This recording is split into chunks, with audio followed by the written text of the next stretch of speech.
Mi nombre es Enrique Sánchez Lara y actualmente ocupo la Dirección de Administración de Tecnologías de Información y Comunicaciones en la UPAEP. Pues ocurre que debido a la notoriedad y a la buena imagen que ha obtenido la universidad con los proyectos del satélite y de la carrera de Ingeniería Aeroespacial, el impacto que ha tenido de hecho también en otras carreras de la universidad, no solamente ingenierías, sino también áreas de medicina, diseño gráfico, etc.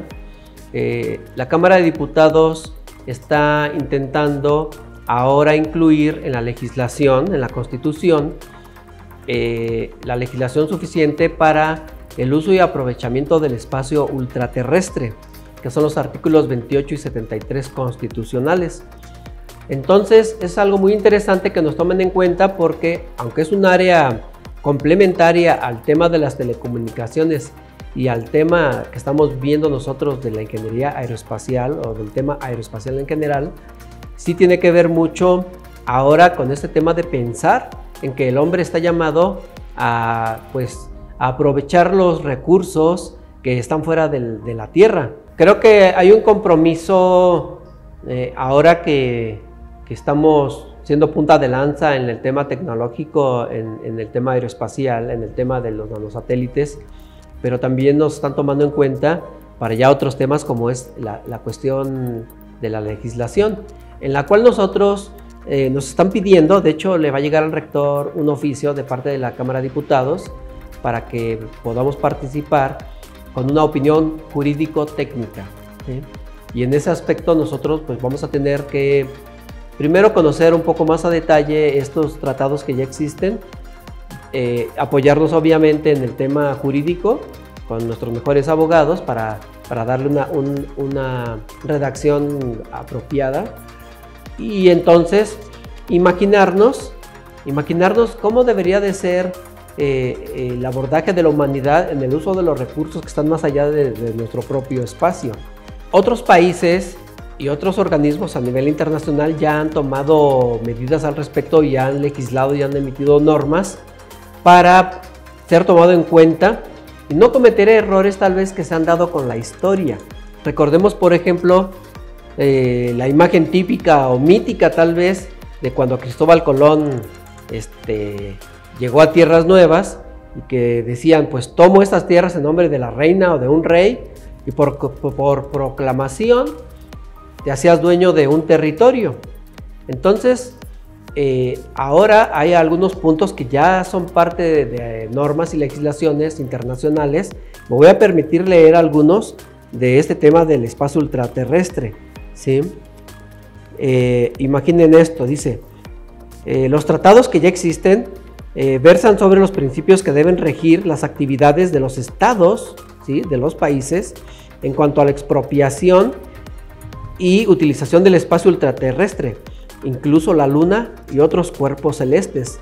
La resolución 2222, ¿sí?, de la Asamblea General de la ONU entró en vigor el 10 de octubre de 1967, el Tratado del Espacio Ultraterrestre, el cual prevé regir las actividades de los estados en la exploración y utilización del espacio, incluyendo a la Luna y otros cuerpos, ¿sí? Y dice lo siguiente: la exploración y utilización del espacio ultraterrestre debe ser llevada a cabo para el beneficio y los intereses de todas las naciones y debe ser patrimonio de la humanidad. No. El espacio ultraterrestre debe ser libre para la exploración y utilización por todos los estados. El espacio ultraterrestre no podrá ser objeto de apropiación nacional por medio de la proclamación de soberanía, la ocupación o por cualquier otro medio. Los estados no podrán colocar armas nucleares o armas de destrucción masiva en órbita en esos cuerpos celestes, en el espacio o de cualquier otra manera. La Luna y cualquier otro cuerpo celeste solo podrá ser usado para propósitos pacíficos. Los astronautas se considerarán como embajadores de la humanidad.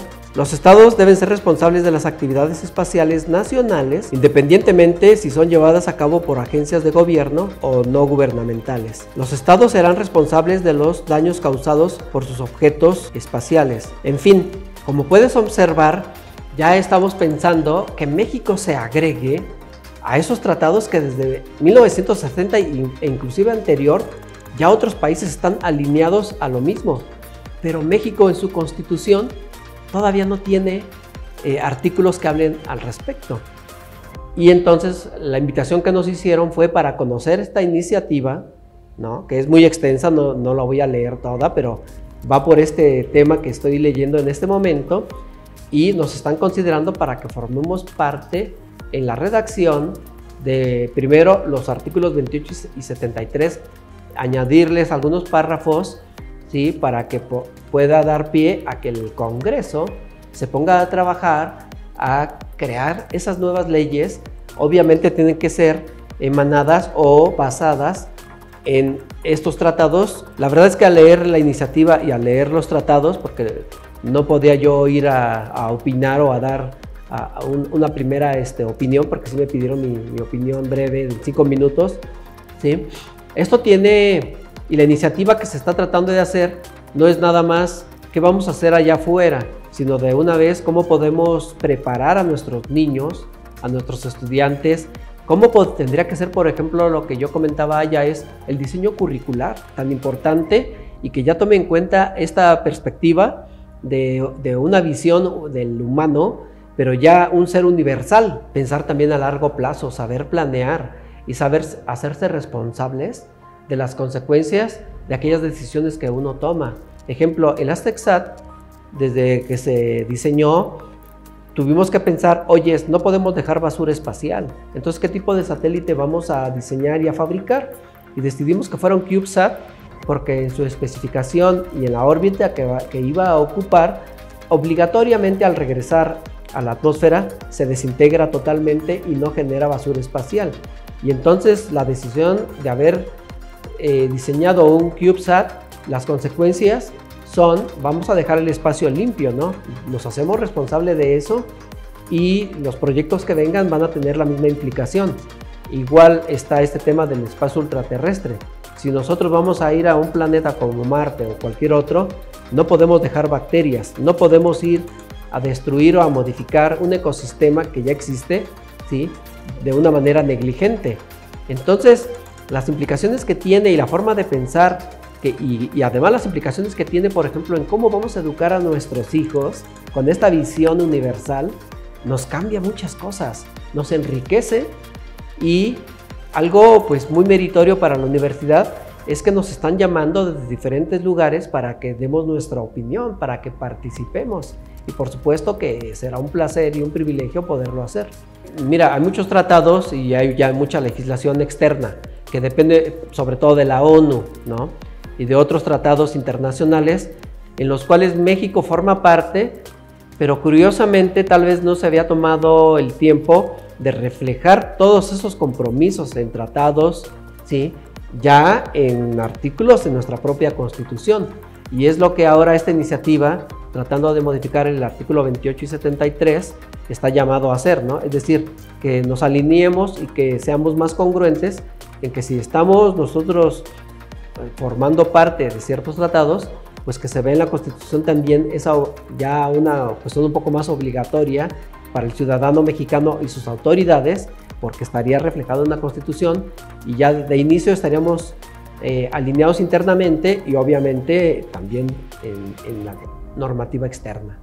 Yo creo que tenemos que encontrar el espacio y el ámbito donde sí podemos nosotros opinar de manera correcta y con argumentos sólidos, ¿no? Con conocimiento de causa. En este caso particular hemos sugerido también que la Cámara de Diputados se acerque a otras instancias como el IFT, la Secretaría de Comunicaciones, la Agencia Espacial Mexicana. Se tiene que generar toda una base y tal vez tiene que participar no solamente universidades, sino también pues institutos como el IFT, que de hecho el IFT tiene que hacer válidas estos compromisos en el tema de telecomunicaciones, por ejemplo, que es algo que yo viví muy de cerca porque me tocó obtener todos los permisos y licencias del ASTECSAT nacionales e internacionales, y me tocó algo muy curioso, que las leyes externas que teníamos que cumplir aquí en México no había tanto, y entonces tuvimos que hacer un camino nuevo y que ahora se está convirtiendo ya en leyes. Entonces el hecho de que si México en un momento en el futuro comienza a participar en el uso del espacio ultraterrestre, lo mejor es que ya también tenga sus propias leyes y que estén alineadas a lo que ya existe en los tratados. Entonces sí, enhorabuena que nosotros podemos participar esperando encontrar ese espacio donde sí tenemos voz y conocimiento, y tratar de juntarnos con las áreas complementarias para que esta legislación se haga completa. Se me ocurre, por ejemplo, los temas que hemos desarrollado en la universidad también muy ricos en cuestiones de bioética. Pues ahora tenemos también que estar pensando en este tema en el espacio ultraterrestre. Tenemos una bioética local en el planeta, pero eso debería de pensarse también, ¿no? Ahora en un ámbito mucho más amplio.